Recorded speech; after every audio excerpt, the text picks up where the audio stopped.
တန်ဝေရတရားကြီးပဲဖြစ်ပြီးတော့ရိတ်တာကြီးလည်းခဏခဏမဝင်နဲ့အောင်ပေါ့စီးပွားလေးလည်းလောက်အောင်မှာပဲဖြစ်တယ်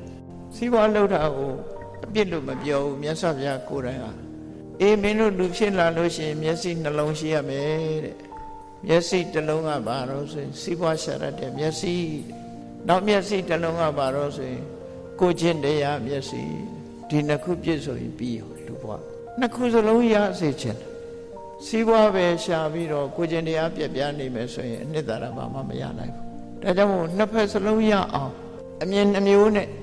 လုပ်ရမယ်ဘက်စုံကြိုးစားရမယ်ဆိုအဲ့ဒါမှလူဘဝမှာပြည့်စုံတယ်လို့မြတ်စွာဘုရားဟောတာနော်တချို့ကလည်းအတွေးလွဲတယ်စီးပွားရှာတာပဲငရဲကြည့်တယ်လို့တွေးကြတယ်